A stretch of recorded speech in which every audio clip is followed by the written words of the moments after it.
Bonsoir les gars, hier après la défaite, c'était vraiment compliqué de rester hyper objectif dans le débriefing. Et je profite de l'occasion directement pour m'excuser pour ceux qui ont trouvé que mes propos étaient excessifs dans la récente vidéo. Donc nous allons essayer de reparcourir tout ce qui s'est passé hier. On va essayer de parcourir chacun des matchs, de voir ce qui s'est passé réellement.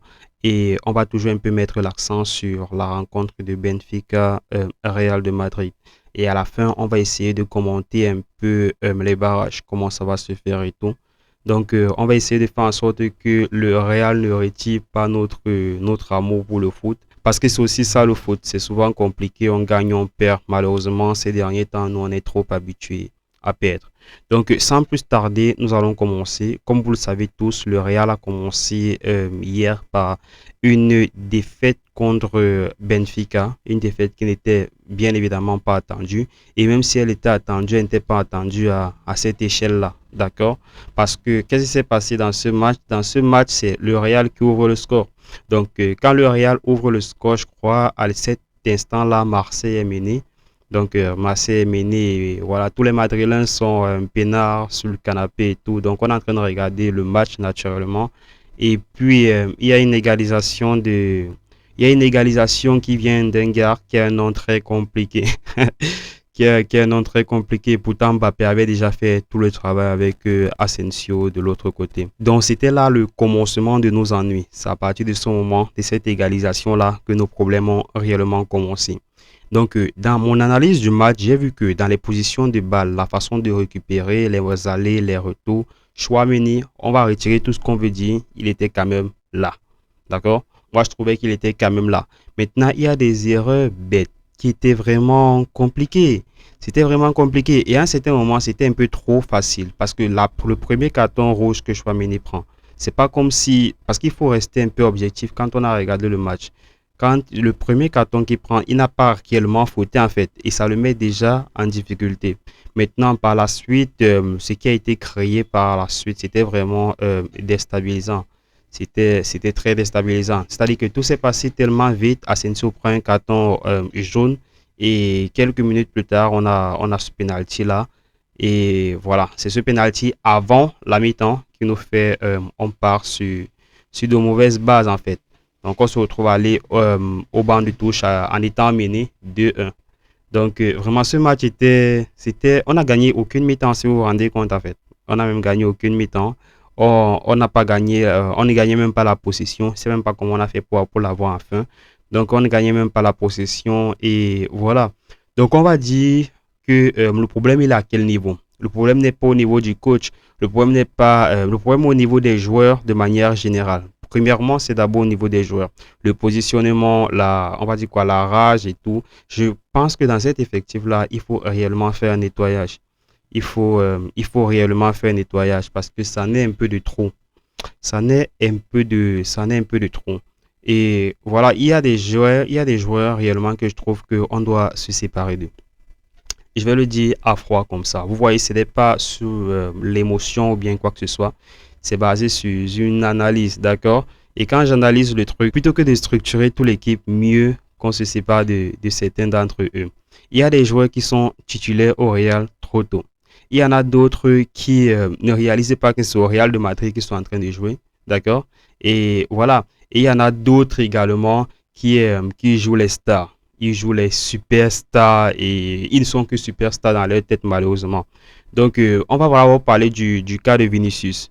Vinicius qui est normalement censé être un couloir, un attaquant de pointe si on peut le dire comme ça. Il est censé, c'est Vinicius pas, c'est-à-dire normalement toutes les menaces devraient d'abord venir par Vinicius, ok? On a accusé le milieu, d'accord, c'est vrai, si le milieu ne fait pas bien son travail, quelque part, les attaquants, loin devant, ils auront des difficultés, oui. Mais on sait tous, à son prime, la capacité de porter le ballon de Vinicius. Il n'avait pas besoin qu'un Toni Kroos ou bien qui que ce soit là pour faire une transversale ou bien un Modric. Parce que même Modric était là, Vinicius était déjà en difficulté. Il faut se souvenir de ça. Il faut garder une certaine mémoire de tout ce qui s'est passé. Et soyons réalistes, soyons réellement réalistes. Le problème de Vinicius n'est pas au niveau de qui va lui donner le ballon. Le problème de Vinicius, c'est qu'est-ce qu'il va faire du ballon après. OK? Et il y a maintenant l'autre que j'ai appelé chargé de mission dans ma précédente vidéo, Mastentoun ou un truc comme ça. Ah, ça dit que lui, il est d'abord comme le parrain on va dire quoi, de la mafia italienne quelque part. Donc, il était là en mode chargé de mission. Tous les drips, on va essayer de rester objectif, mais celui-là, vraiment, moi, je ne l'ai pas dans mon cœur. Je l'ai pas dans mon cœur. Chaque fois que le Real de Madrid va jouer et qu'il sera au stade, il y aura un problème. Il y aura un problème. Du moins, s'il ne change pas. J'espère qu'il va évoluer quelque part, mais voilà. J'espère qu'il va évoluer. Et voilà, il y a également ce joueur, Kamavinga. Je vous jure que Kamavinga m'a vendu un rêve et j'ai acheté. Et j'ai acheté, c'est le pire dans tout ça. Kamavinga m'a vendu un rêve hallucinant. Parce que quand tu regardes la prestation de Kamavinga sur le match Monaco-Real de Madrid, on va dire que Monaco n'était pas une équipe d'envergure et tout. Mais Kamavinga a joué un jeu propre. Propre, technique, récupération, passe, tout était coordonné. On n'avait pas l'impression que, voilà, c'est pas le même Kamavinga qu'on revoit depuis. C'est pas le même Kamavinga qu'on revoit depuis. Mais qu'est-ce qui se passe, les gars? Franchement, il faut qu'on s'asseye, qu'on cause. Peut-être qu'il faut que Abeloa, les joueurs, le staff, ils lancent un live planétaire entre nous, les supporters et le club. Peut-être que c'est ce qu'il faut. Peut-être il faut qu'on se parle. Et maintenant, même dans la défaite, il faut être responsable. Qu'est-ce qui se passe? Après la défaite du match, on voit d'abord Rodrigo faire preuve de faiblesse. Faiblesse. Il est fâché, il fait les trucs de Vinicius. C'est comme ça que Vinicius, je crois qu'il n'a pas perdu même son étoile.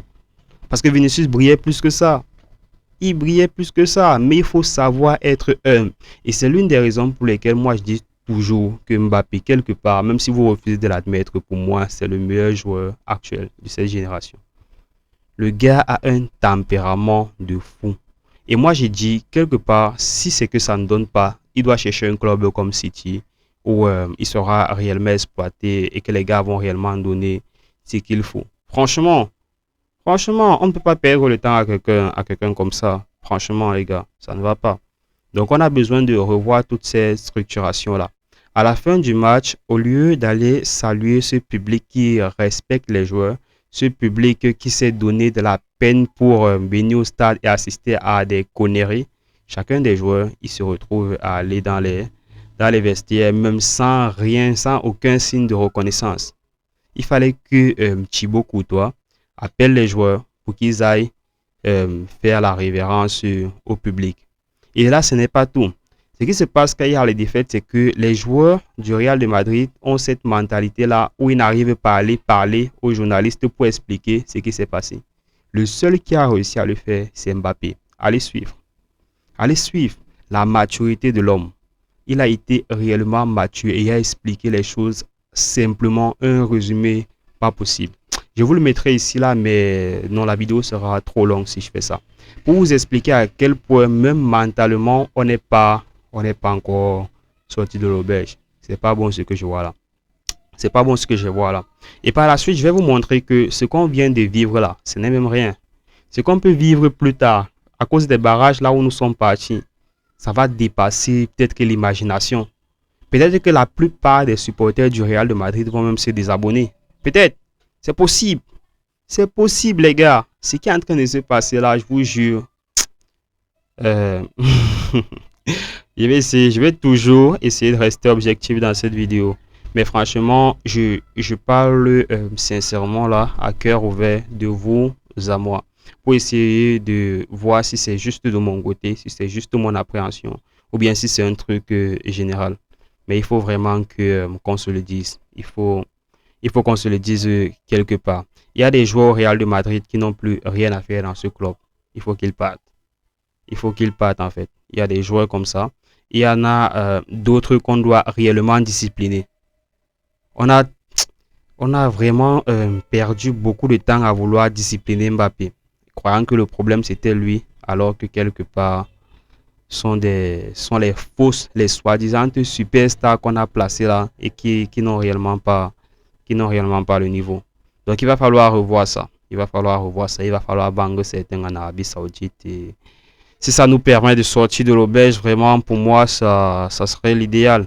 Parce que quand on voit un Asensio qui prend un carton jaune, un carton rouge, quand on voit un Rodrigo qui prend un carton jaune, un carton rouge, ah les gars, pour moi ça m'a fait un jas en fait. Je sais pas pour vous, mais pour moi ça m'a réellement fait un jas. Comment on est en train de perdre, on a perdu le match réellement dans le monde réel, même c'est-à-dire que mentalement même on a perdu le match et c'est minable.